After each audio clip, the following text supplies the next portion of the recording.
we can move on to share some ways of some principles of how do we encourage this flexibility without leading to endless uh, concessions which becomes a burden on the recipient.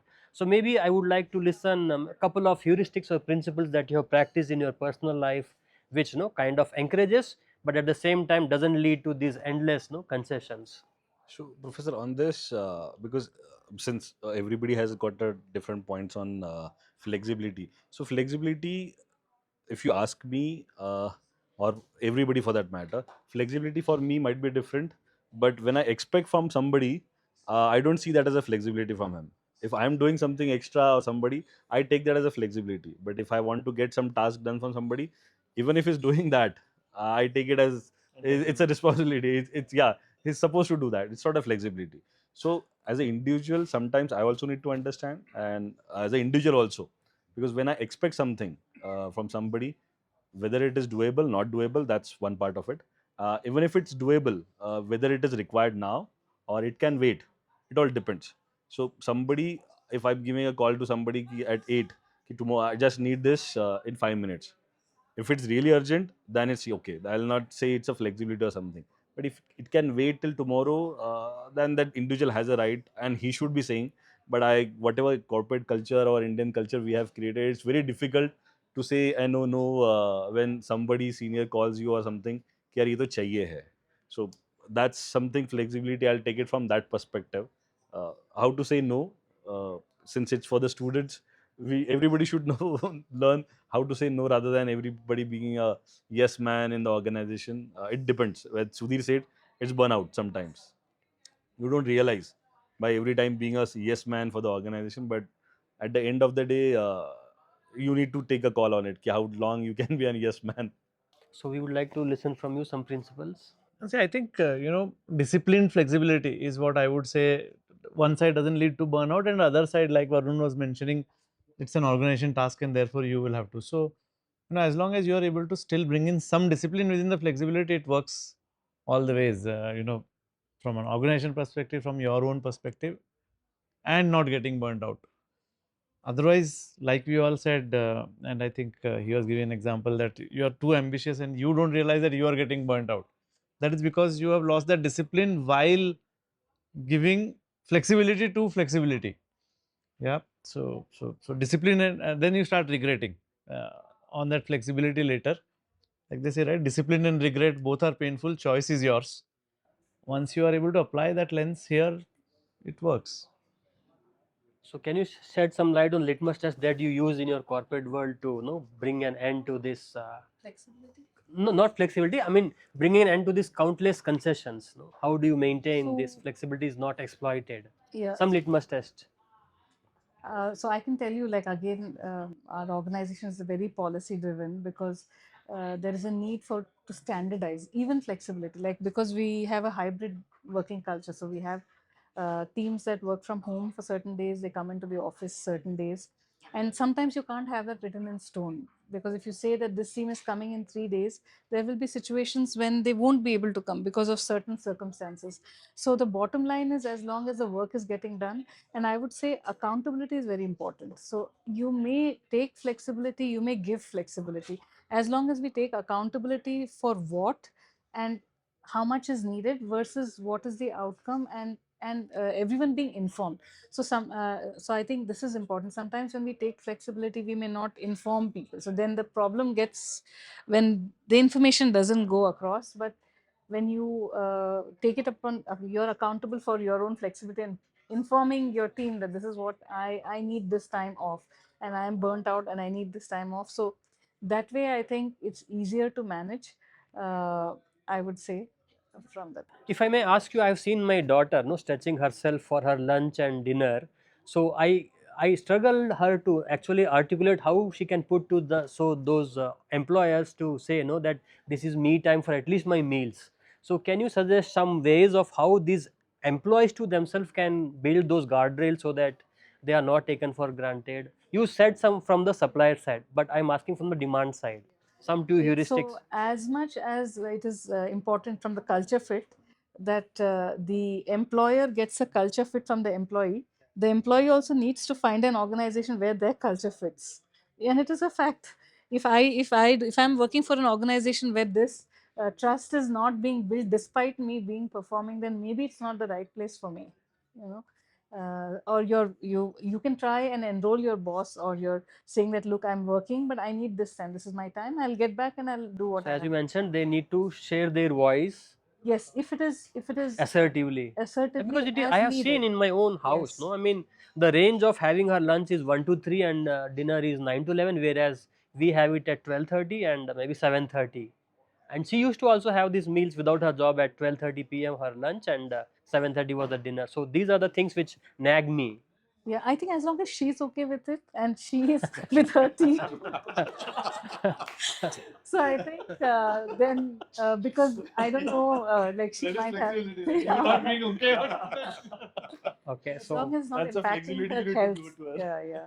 I need to have that flexibility. No, I'm That's a sorry, new I didn't perspective mean for that. I us. said as long as it doesn't impact her health and she's I able to have seen manage her. it along. Actually, it impacts her health, because Yeah. we have seen her. No, I mean, in both the scenarios, as an employee and without an employee. So I've seen a drastic change the way Yeah. she deals with her younger brother of 10 years younger to her, before the job and after the job. So I feel, no, I mean, there is Yeah. a significant call on these employees also to share. But then again, she says it is important, which I do agree, but it should not come at the cost of, no, something like biological needs per se, because she would deliver her best when these biological needs of hunger are taken care of. In fact, one fresher told me some last month. He said, some lunchtime was there and the meeting was continuing. He said, "Sir, for what I'm doing all this, at least that I want to do on time." Correct. These were his So that's exact what I words. was expecting. Some guardrails that these employees should actually raise, as you said in the previous point, that they should share their voice. So I was wondering Yes. some tips, from both the employee and the employer side. One examples of each, some principles that both of them, the party should have. I mean, I mentioned it earlier also. I think she also mentioned, Sweta also mentioned about the policies and frameworks. At some point of time, every organization, all of us, I'm sure, have some internal policies and regulations where the boundaries on which all of us operate, right? And flexibility comes in when you also move out of that boundary, right? And that's where whether it's lunchtime or staying or coming on a weekend or hybrid versus in office, whatever required.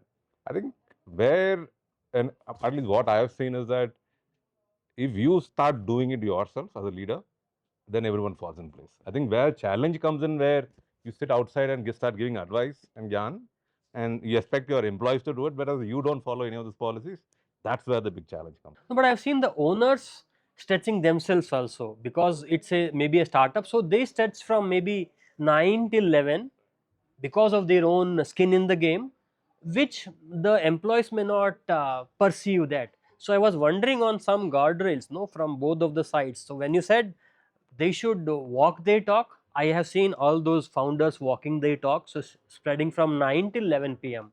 That's a huge, 13 hours time. So what we do is that, see, same logic. Yes, as a founder, probably I would like to work late Yeah, evenings, principal work and on agent. Saturdays and Sundays, but you also empathize with the employee, saying that, guys, you don't work beyond 7 o'clock. Okay. Make them go out of the office, right? Huh.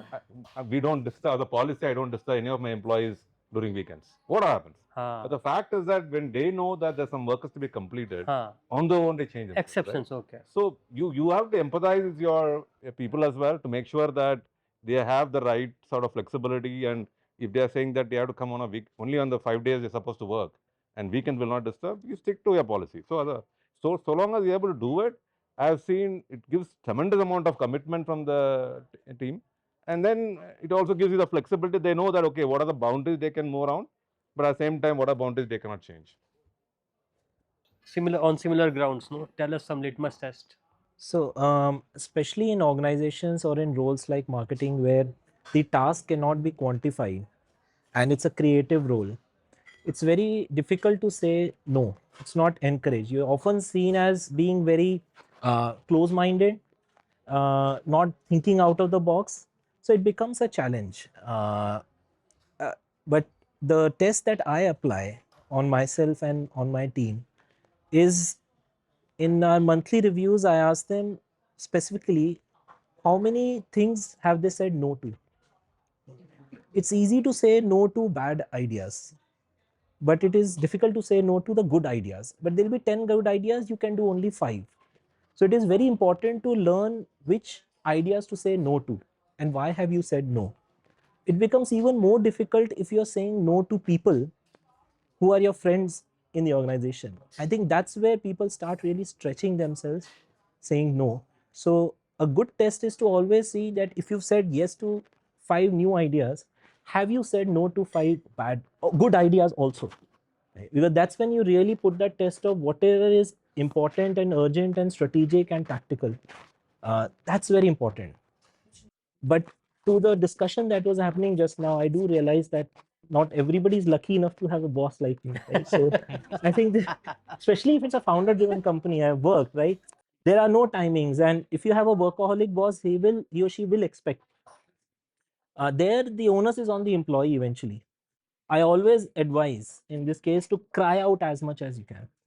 Unless you cry out, the organization or the boss will continue to suck it out of you. No is not enough. Have to cry out. I think we sometimes in our culture we are not supposed to cry out, and I'm not saying literally crying, but even if you're male or a female, you have to cry out as often as you can, so that to the reasonable task also, so that you are not given unreasonable task and made to say yes. So you want them to write in words and email No, over phone only? no is always verbal. Yes is on mail. It has to be verbal only. Only verbal. It should not be documented. Because I have been out of the corporate world, so I have no clue. No, People should what hear the no, not see the no. Thank you. Please. I guess I'll use some of the points already made, right? So, one is an outcome based effort. So, it's a startup organization, there's something that you're working towards. But I think there you can almost understand that there is a cause and there is a linear journey to it, there is an end to it, what you're working towards. But I think the concern is even with number of organizations where the purpose is pretty unclear, they tend to become sweatshops. I think that's where the problem starts. Um, I think we have to walk the talk. I think that is clear. So, from my perspective, as much as possible, you need to stay connected with people across ranks, across functions, and be able to place a finger on what really is happening in the organization. It's not easy. It won't happen overnight, but you can't be blind to what is happening around you. You have to create your formal, informal channels, and be aware of what is going on. That's the culture aspect of it. And when the same favorable culture is driven day in, day out, week on week, month on month, year on year, an organization starts getting recognized against it. When somebody new is joining, your daughter, for example, is coming into the corporate world, I think they'll have to be clear of what kind of an organization they want to associate themselves with. In more often than not, um, you can make that out about the organization through your research. So that judgment has to be there. Um, but depending on the phase of your career, you can't necessarily opt out of it conveniently. But again, comes back to a balancing act, right? There's a finite period to which you can probably stretch because you know you're proving is, but done endlessly, I think it's not going to work.